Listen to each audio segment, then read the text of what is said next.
So, I'm on my way to the Hanson show right now, and I have Sophie. Can you see her? I can't really see her.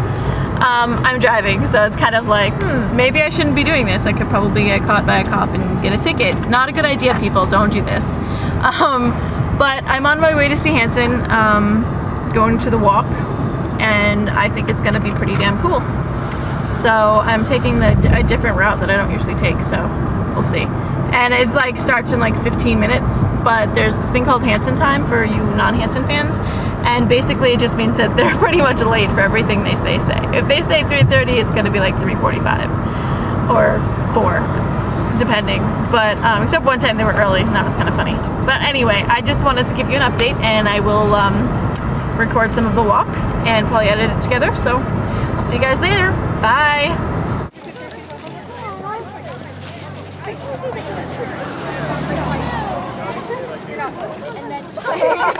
He's like, no, really. Hi.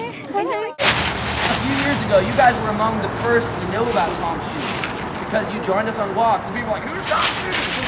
And now what's Tom? But now, years, 2 years later, you see him everywhere, right? You were on the front line. I don't know if you know that, but you guys were among the very first to spread the word about what Tom's has done. And thanks you were one to of you the first all, to put your shoes on. yeah, and thanks to you all initially, that first big goal of 50,000 shoes were delivered to kids throughout sub-Saharan Africa because of you all's willingness to show up, you all's willingness to take your shoes off, you all's willingness to say, oh, that's a great idea, I will buy a pair of those shoes. And through that process, the initial goal back in 2007 of selling 50,000 pairs of shoes to give another 50,000 away was reached because you all were willing to be on the front lines. You were willing to take action, not just talk about it. You were willing to do something that most people, especially journalists who we talk to, look at us with a confused look on their face. What? You're taking your shoes off? You're doing what? Who does that really help? I mean, seriously. Well, actually, who it helps is us as individual people, because ultimately we have the opportunity to relate in a different way than we do with our shoes on.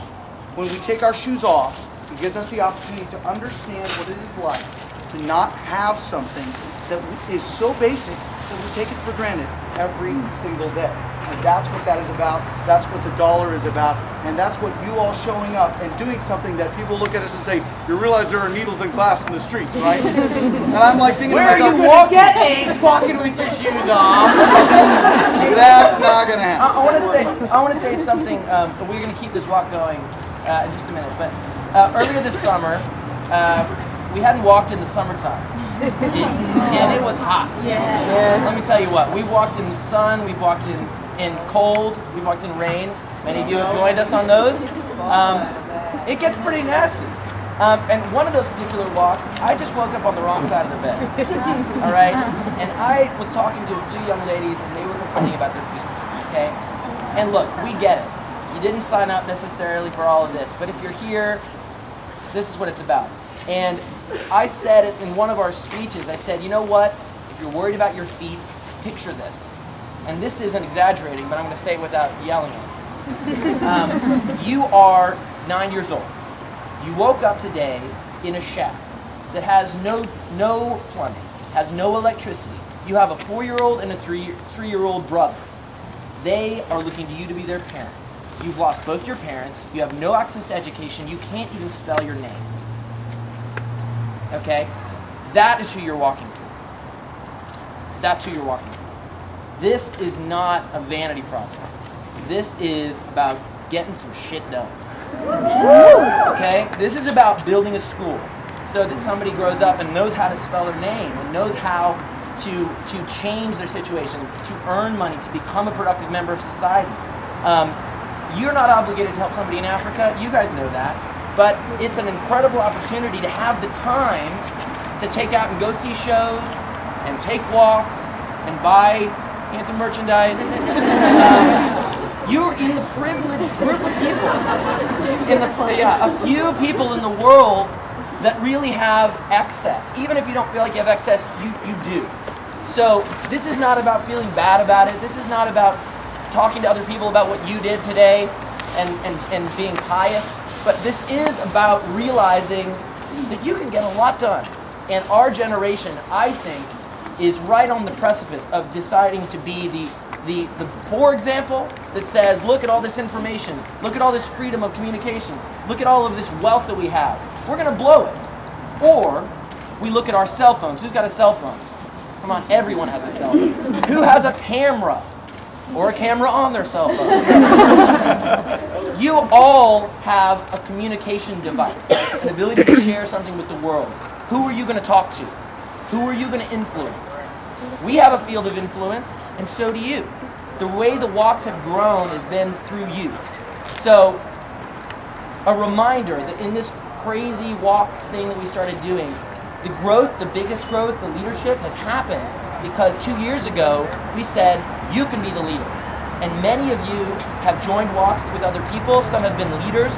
We have watched walks from Tokyo to Sydney to London, right here in this town, right here in Chicago, in Los Angeles, in Seattle, organized just like this. Just a bunch of crazy people willing to get their shoes, take the shoes off, and walk down the street barefoot. But not with us. Yeah, not with us. People that are leading, like you guys. I don't want somebody to come to a walk and say, well, Hanson's walking, hey, here we go. I want him to say, my friend, put your name there, told me about how we can save lives by walking barefoot for a mile. Who knew? This is the beginning. You guys are on the front line. And sometimes it's lonely out there on the front line.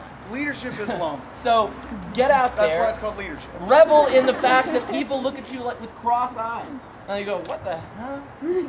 Mbop is walking and you guys are shoeless. This doesn't even make sense. But what you're doing is inspirational. Yeah, all right. Aren't they still 12? He's like, yeah. Give him a number for the CAT scan. You guys are amazing. You're inspirational. You remind us why we do this every day. And it is about the everyday. He's like, I don't like this. This is about the everyday. Okay, this is about doing something that is not flashy, that's not glitzy, and about getting something done for real. And more than anything, we want to say thank you. You guys are among the few. So go for us. Cheers for us. Everybody that's walking barefoot especially, thank you. I remind you guys and encourage you to take the if you're afraid to. Either way, it's amazing that you're here. We got about a half mile to go. Everybody walk and say, I took the walk! I took the walk! Now come on, you keep going. Say it.